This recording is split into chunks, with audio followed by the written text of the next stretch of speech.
Hello and welcome to part 13 of our Ezekiel Bible study. Today we're going to be looking at chapter 8. I'm Pastor Mike Grobelch and I will be leading the Bible study on the prophet Ezekiel. I'm one of the pastors at Peace Lutheran Church in Pico Rivera and the pastor at St. John's Lutheran Church in North Long Beach. If you would like to receive copies of the study outline, please contact us by email at peaceluthch@gmail.com or send a DM to me at either of our two Facebook pages. And we will start off by reading all 18 verses of this chapter, and then we'll come back and parse it. It came about in the 6th year, on the 5th day of the 6th month, I was sitting in my house with the elders of Judah sitting before me, that the hand of the Lord God fell upon me there. Then I looked, and behold, a likeness as the appearance of a man. From his loins and downward there was the appearance of fire, and from his loins and upward the appearance of brightness, like the appearance of glowing metal. He stretched out the form of his hand and caught me by the lock of my head. And the Spirit lifted me up between earth and heaven and brought me in the visions of God to Jerusalem, to the entrance of the north gate of the inner court, where the seat of the idol of jealousy, which provokes to jealousy, was located. And behold, the glory of God of Israel was there, like the appearance which I saw on the plain. Then he said to me, Son of man, raise your eyes towards the north. So I raised my eyes towards the north, and behold, to the north of the altar gate was this idol of jealousy at the entrance. And he said to me, Son of man, do you see what they are doing? Great abominations which the house of Israel is committing here, so that I would be far from it. But yet you will still see greater abominations. Then he brought me to the entrance of the court, and then when I looked, behold, a hole in the wall. Take a look at what we just read. In reading that, we see that there are great similarities between chapter 8 of Ezekiel and Revelation chapter 1, especially 13 through 16. Let me read that for you, if I might. And in the middle of the lampstands, I saw one like the Son of Man, clothed in a robe reaching to his feet, girded across his chest with a golden sash. His head and his hair were white like white wool, like snow. His eyes were like a flame of fire. His feet were like burnished bronze, which it has been made to glow in a furnace, and his voice was like the sound of many waters. In his right hand he held 7 stars. Out of his mouth came a sharp 2-edged sword, and his face was like the sun shining in its strength. So here we see in Revelation, the Apostle John is talking about the post-incarnate Christ, glowing like a furnace, and his face was shining like the sun at full strength. So you get these things that are very similar to what Ezekiel has. You have 2 different prophets giving you a similar description across many, many centuries. And these visions confirm that Ezekiel's writings are focused on the pre-incarnate Christ and the work of Christ. And also, if you take Ezekiel 8, verses 2 and 3, you'll see similarities in Revelations chapter 10, Daniel chapter 10, Acts chapter 9, and Acts chapter 26. On your screen, you will see the direct references for that. Now, I'm going to do something that I don't normally do, and because it's just too good to pass up at this point. And that I'm going to jump ahead to chapter 9. And the Lord is still talking to Ezekiel. The Lord said to him, go through the midst of the city, even through the midst of Jerusalem, and put a mark on the foreheads of the men who sign and groan over the abominations which are being committed in its midst. Now, the mark is in Hebrew is taw. And the taw placed on the foreheads is shaped like a cross. And the book of Revelation speaks about the children of God having the seal of the Lamb upon their head. And so we see these similarities about the end times.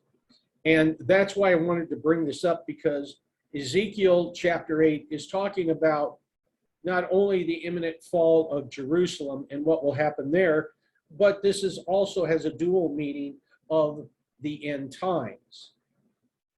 And to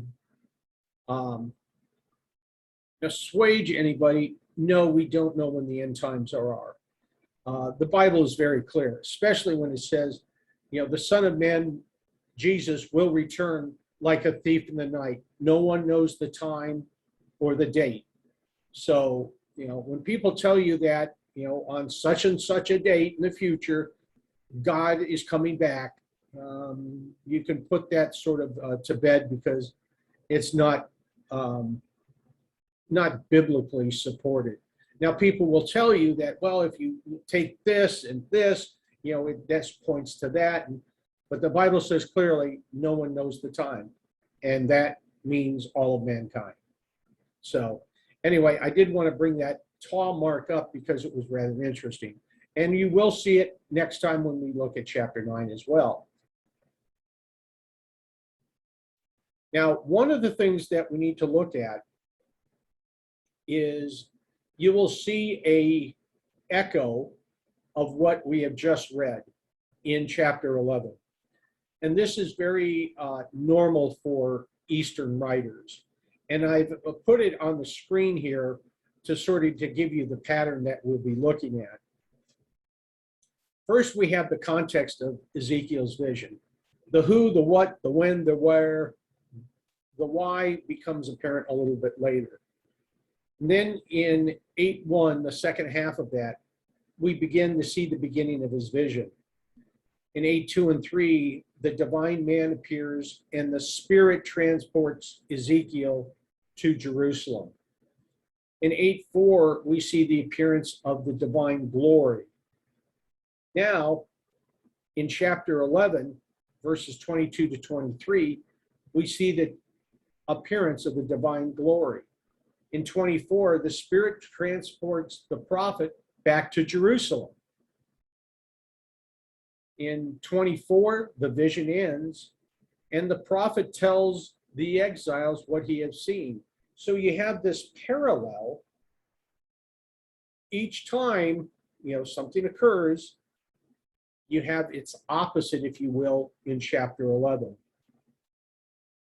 Now, we do know some things from the time that he gives us in the first part of chapter 8. And this vision that he has occurs 14 months after his first vision.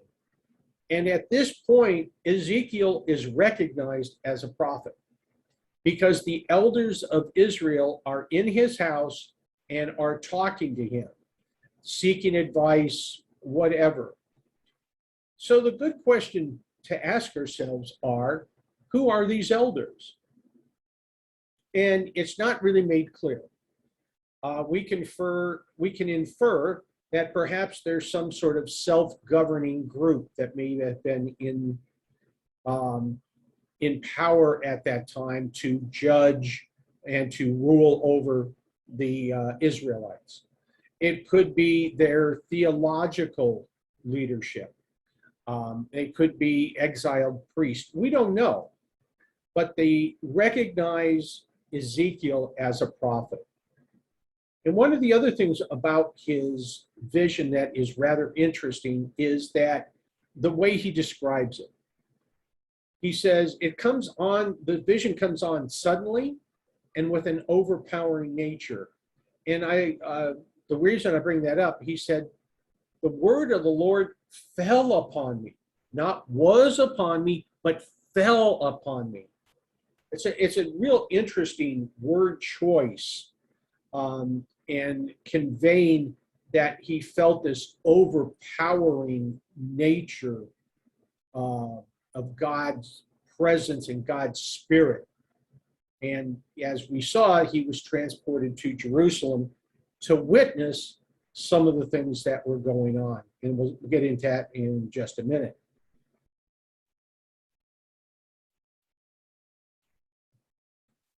Okay, so we continue in verse 8. He said to me, "Son of man, now dig through the wall."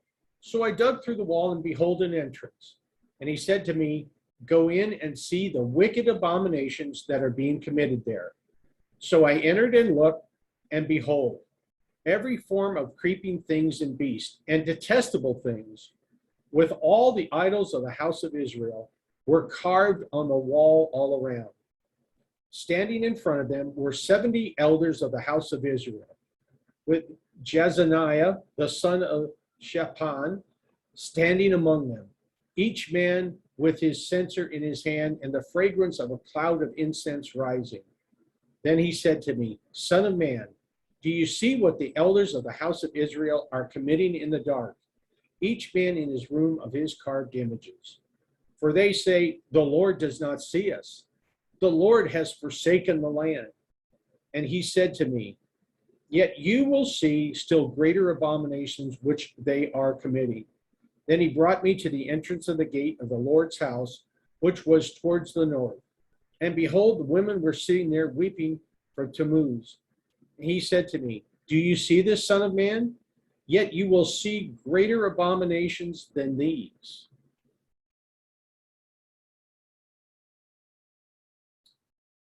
Then he brought me out into the inner court of the Lord's house. And behold, at the entrance of the temple of the Lord, between the porch and the altar, were about 25 men with their backs to the temple of the Lord, and their faces turned toward the east.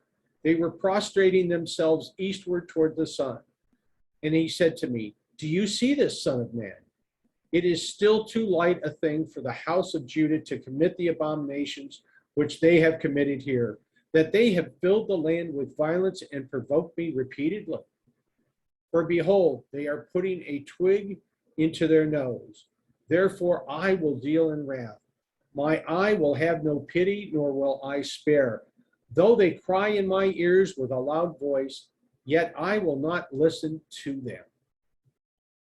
We see here that the Lord has had it. He has put up with these people and their idol worship for years. He has sent them prophet after prophet, and each time he sends a prophet, they ignore them. They go on.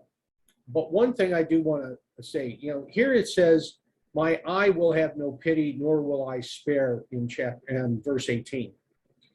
Now, in chapter 9, verse 4, we do see that God will have mercy on those who did not fall into this idol worship, who kept the law as best they could. And those will be accounted for and judged differently than the elders of Israel and those that are committing these abominations. We have the idol of jealousy. We have people who have turned their backs on God and his and worshiping him. We have priests and elders of Israel offering sacrifice and incense offerings to these other gods. And we saw them worshiping the sun as well. So God has had enough. And he's recalling back his covenant that he made back in the time of Exodus, and that he would bless the land if they followed his laws and his ordinances. And his laws and his ordinances, part of it we don't understand what the reasoning was, but it was the ceremonial law was to set Israel apart. The way they lived, the way they worshiped, the way they did commerce, what they ate, everything was guided by the moral law, or ceremonial law, excuse me. The moral law, the 10 Commandments, never changes. So that's why you will see people say, well, God is not consistent. He says first this and then this. And one of the things that's real interesting is that in the ceremonial law, shellfish like scallops are forbidden, as is bacon. And yet Christians will have no problem eating a bacon wrapped scallop because God removed that stricture from them. He never removes the moral law, the 10 Commandments, but he does take the ceremonial law away. So as we move forward, okay, that's the end of part 13, the end of chapter 8. Next week, we will get into chapter 9. And it is, if I remember correctly, a shorter chapter, so we should be able to get through it in one setting. Yes, we do have Bible studies and services in person. At Peace Lutheran Church, our worship times are at 9 and 11 on Sunday morning. Our 11 a.m. service is in Spanish. Our Bible study hour is between 10:15 and 11:15. We're located at 9412 Shade Lane in Pico Rivera, California. If you're a later riser or need ASL signing, St. John's is for you. We have our worship service at 12:30 p.m. and our Bible study at 1:30 to 2:30.